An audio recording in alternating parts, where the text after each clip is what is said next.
สัมมาสัมพุทธัสสะนะโมตัสสะภะคะวะโตอะระหะโตสัมมาสัมพุทธัสสะนะโมตัสสะภะคะวะโตอะระหะโตสัมมาสัมพุทธัสสะนะโมตัสสะภะคะวะโตอะระหะโตสัมมาสัมพุทธัสสะพุทธังสรณังคัจฉามิพุทธังสรณังคัจฉามิธัมมังสรณังคัจฉามิธัมมังสรณังคัจฉามิสังฆังสรณังคัจฉามิ สังฆังสรณังคัจฉามิทุติยมปิพุทธังสรณังคัจฉามิ ทุติยมปิพุทธังสรณังคัจฉามิ ทุติยมปิธัมมังสรณังคัจฉามิ ทุติยมปิธัมมังสรณังคัจฉามิ ทุติยมปิสังฆังสรณังคัจฉามิ ทุติยมปิสังฆังสรณังคัจฉามิ ตติยมปิพุทธังสรณังคัจฉามิ ตติยมปิพุทธังสรณังคัจฉามิ ตติยมปิธัมมังสรณังคัจฉามิ ตติยมปิธัมมังสรณังคัจฉามิ ตติยมปิสังฆังสรณังคัจฉามิ ตติยมปิสังฆังสรณังคัจฉามิ ติสรณคัมมนังวิธีตังปานาธิปาตาเวรมณีสิกขาปะทังสมาธิยามิ ปานาติปาตาเวรมณีสิกขาปะทังสมาธิยามิ อาทินนาทานาเวรมณีสิกขาปะทังสมาธิยามิ ตัดสินาเวรมณีสิกขาปะทังสมาธิยามิ กาเมสุวิชาจาราเวรมณีสิกขาปะทังสมาธิยามิ กามิสุวิชาจาราเวรมณีสิกขาปะทังสมาธิยามิ มุสาวาทาเวรมณีสิกขาปะทังสมาธิยามิ มุสาวาทาเวรมณีสิกขาปะทังสมาธิยามิ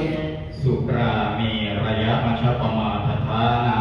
เวรมณีสิกขาปะทังสมาธิยามิ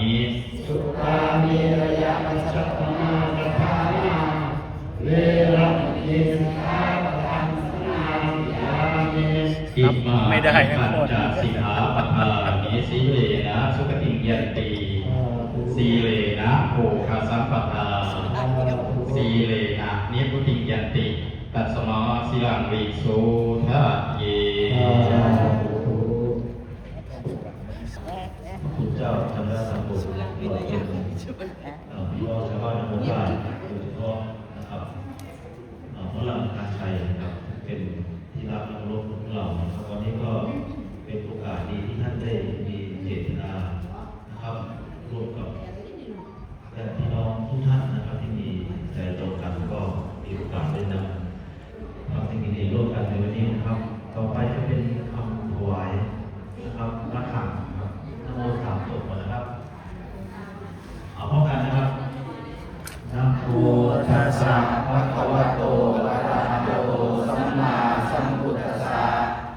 นะโมตัสสะภะคะวะโตอะระหะโตสัมมาสัมพุทธัสสะนะโมตัสสะภะคะวะโตอะระหะโตสัมมาสัมพุทธัสสะ ยัคเคทันเต ยัคเคพันเต สังโฆ สังโฆ ปฏิชานาตุ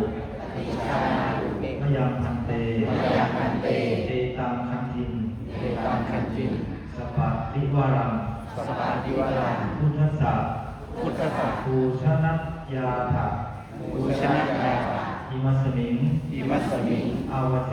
อวเส นิยาเทมะ นิยาเทวะ สาธุโนพันเต สาธุโนพันเต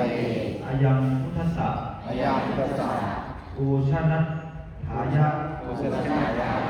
คันธิยา อันติยา ทานัสสะ อานัสสะ อนิสังโต อนิสันโต อัมหังคังเจวะ อัมหาคันเทวะ มาจาปิตุ มาตาปิตุ อาทีนัจจะ อาทินันจา อิยะชนานัง วิยชนะ อีฆารตัง อีคารตัง อีฆายะ อิกายะ ขายะ สุขายะ สังวัตตุ สังวัตตุ ข้าแต่พระสงฆ์ ผู้เจริญ ข้าแต่พระสงฆ์ผู้เจริญ ขอพระสงฆ์จงรับทราบ ขอพระสงฆ์จงรับทราบ ข้าพเจ้าทั้งหลาย ข้าพเจ้าทั้งหลาย ขอมอบถวายระฆัง ขอมอบถวายระฆัง พร้อมกับบริวารนี้ พร้อมกับบริวารนี้ ไว้ในอาวาสนี้ ไว้ในอาวาสนี้ เพื่อเป็นพุทธบูชา เพื่อเป็นพุทธ ขออานิสงส์ ขออานิสงส์ ในการถวายระฆัง ระฆัง เพื่อเป็นพุทธบูชานี้ เพื่อเป็นพุทธบูชานี้ ข้าพเจ้าทั้งหลาย ของข้าพเจ้าทั้งหลาย จงเป็นไป จงเป็นไป เพื่อประโยชน์ เพื่อประโยชน์ และความสุข และความสุข แก่ข้าพเจ้าทั้งหลายด้วย แก่ข้าพเจ้าทั้งหลายด้วย แก่พิยชนทั้งหลาย แก่มิตรชนทั้งหลาย มีบิดา มีบิดาม ารดา มารดา เป็นต้นด้วย เป็นต้นด้วย ตลอดกาลนานเทอญ ตลอดกาลนานเทอญ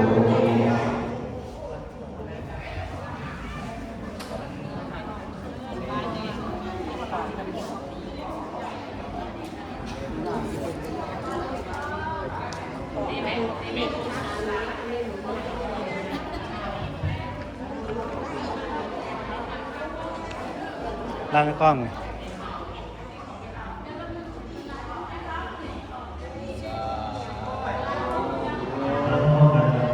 สาธุสาธุสาธุยังที่เราเข้าเลย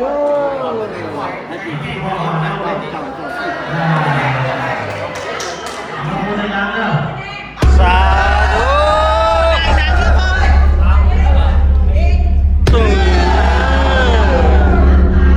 สาธุ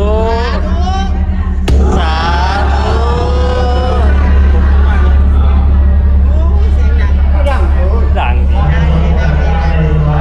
ดังละข้าง เสียงกันใช่ที่ดังแน่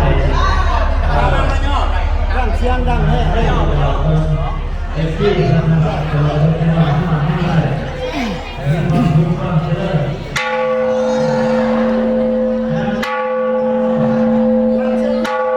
ให้ดังดังปังปัง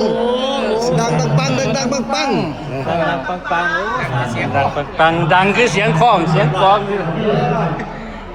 เพราะว่าเสียงห้องทุกห้องคือรักษา เฮงๆปังปัง แก่บุญ เตรียมยาดน้ำสาธุสาธุอ่ะคลิปนี้นะครับผม ไปดูหน่อยเด้อ ด้าน